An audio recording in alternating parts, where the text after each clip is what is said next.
hey guys. So what got you started doing TV shows and radio like you Well, did? I'm glad you asked. We ended the drumming shortly after that because the people who sold the business, they made such a big profit of all the drums that we made and sold. But I moved to Weed. Yeah, okay. And I'm at Weed, California, and one morning I just really woke up and I go, whoa, what am I doing here? I said, aren't I supposed to be in Mount Shasta? So I had that question, what am I doing here? A couple of days later, I woke up with the most amazing epiphany. What was that? Volunteer for the TV station. Yeah, yeah. Wow, I said, I like the show. Channel 15, cable 15. I like it. And I called it up, and it was a block away from me at Radio Star. Oh, I didn't know they were doing it out of Radio Star for a while. I thought it was. They were there. College. Yeah, Okay. no, that's where they were. They were in the back in this little room, probably no bigger than the bathroom. Yeah. It was me, the camera, and somebody on the other side of the camera. Okay, so and that's how I started. When you started volunteering, were you hosting a show? Oh no! I had no plans on being in front of a camera. Really? What made you change your mind about that? Well, I was behind the camera for about 3 months, and the floor director. Now, mind you, this is community television. Yeah, yeah. This Public means access. that there are community people who volunteer, who don't get paid, who run this. Right, right. So they can walk off the job any day they want. So one person happened to walk off, or not walk in, let's say that. And so the floor director said, hey Arthur, we need somebody to do a show. I want you to do a show. No, I got to do the camera. Yeah. No, I want you to do the show. No, I got to do the camera. He goes, the camera can sit there on the tripod and look at you. I gotta do something else. He goes, I'll do the rest. You just do a show. Well, so what did he want you to do the show about? Whatever I wanted. Which hadn't really got me flustered. Yeah, yeah. So he said, either go home, come back in an hour. I'm going to go home and crawl into bed. I went home and I'm like, I really am glad I walked with God. I said, all right, Father, what is it that you want me to do here? You ever wake up and have that? What did the universe want you to do today? What am I meant to do today? Yeah. No, I just kind of walked home and I kept hearing, do your family history. Okay. Which was what I had been working on for the last 5 years, and I had gotten pretty, I thought 10 generations was pretty good. That is pretty good, I think. And so I took that and I ran with it, and I went back and I just read stories about my family. Wow. How did you find those? Well, you know, internet is great. Yeah. Go look on Ancestor.com, OneWorld.com. Right. There's a whole bunch of them. The Mormon Church has got their .com. Just go in there. Yeah. What you do is you start out, you have your name, you have your mother's name, your father's name, you hopefully have their mother and father. Now, it's usually the 4th generation we have our problems with. Do you know your 4th generation? I don't, no. Yeah, I mean, I haven't really looked, but yeah. This is why I have a book on how to find your generation. I didn't know you had that. The name of my show is Genealogy Today. Okay. And so I started out just talking about my Native American heritage and how they were fighting against the white man. Right. And then as I got closer and closer to my white generation, I found out how that generation fought against the Indians and was trying to steal their land. And then I got to a point where they made peace, they intermarried, and the Indians kept their land, and the white people got land, but they had to join the tribes. Okay. So then they became white Indians, but the colonists didn't like that. So they started getting everybody out of the area and going to Oklahoma. So I have a Trail of Tears. 13 people in Tennessee traveled in 1830 across.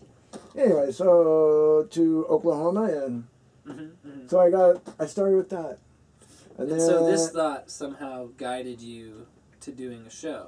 Well, this got me. So what happened was I started doing the genealogy show, and then we moved over in 2005. The studio moved over to the college. College of the Siskiyous, yeah. And then at that point, so I'd been in 2004 started, so I'd had a year of doing some shows.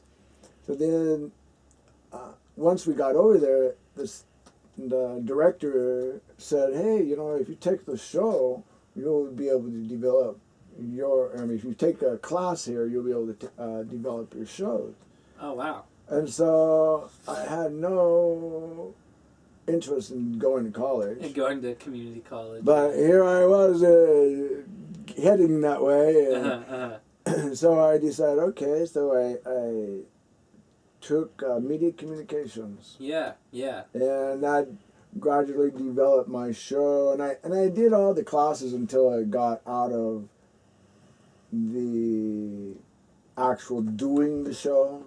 Right. All the theory about theater and movies and all that was really good, but it didn't help me with the show. So. Right. Yeah, it's not actually. So I did a lot of video editing, and from that point, I started developing. I went to Art Talks, and that was interviewing Eugene Sway. That's when Eugene Sway was my first big challenge. Then I went to Genealogy Today, Art Talks, and I would kind of go back and forth with those. And then I got into Artworks. Okay. And that really developed into a real positive show because I'd have art and I'd have music. And then that kept all the audience very entertained. Yeah, I've noticed that in a lot of your shows you have musical guests. Yes. Which I always thought was pretty cool for a public access show. To juggle the two. I love that. Well, they call me the Johnny Carson of Weed, California. That is the best description of you. Yeah, that I've Johnny ever Carson heard. of Weed, California. Hey, welcome to Weed, California. That is definitely you, man. Wow. Where there ain't no smog, but the smoke you produce. Wow. So, what is the response to all of the work you produce been? I mean, I From don't the public? know. Yeah.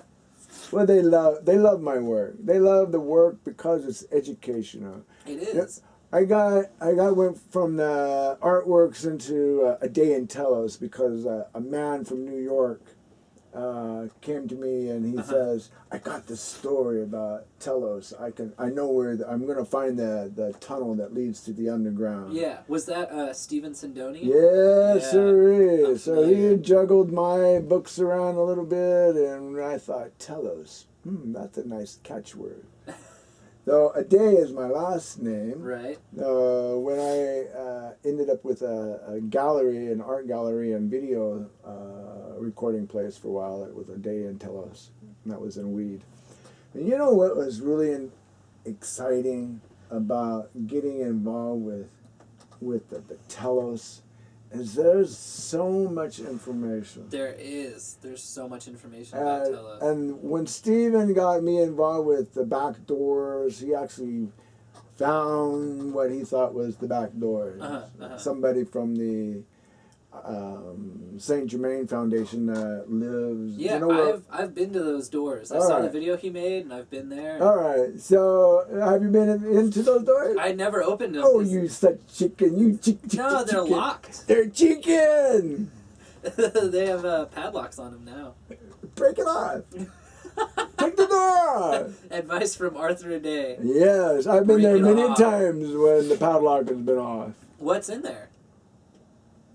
Well, what does Steven think is in there? Steven thinks it's Telos, but if I remember from his video, I don't know if he opened the doors. Did he? Chicken shit. Talk shit. Oh, I'm sorry. You know, really, that guy talked a lot of turkey. He did. I was never really. But he never once pounded that door open and walked in there. Yeah. Now, I mean, I never did either. Why but- get everybody excited? If you're not gonna go,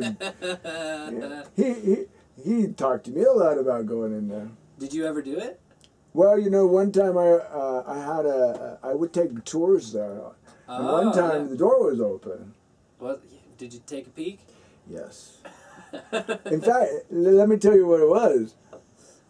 We had, have you heard of Annette Sassoon, who channels Adama? Yes. All I right, have. so her and I and her boyfriend and about 7 other people were doing a little ceremony there. And she was channeling Adama. Uh-huh. Now, the interesting thing about it is we were like all sitting around, just kind of relaxing. And all of a sudden I heard, Annette's the only one who's open enough for this channel. Have her sit on the rock. Annette is And the I only heard one that. who's open enough for this channel. Sit Have on her the sit rock. on the rock. And the rock was like it sat up, so she was like on a ledge. Yeah. So I look at her and I go, they want you to sit over there. And she goes, oh. So she sits over there, and then all of us heard, turn and look at me. Wow. And so we kind of looked at each other, and we turned around and we looked at Annette, and she was already going into her Adama trance. Yeah.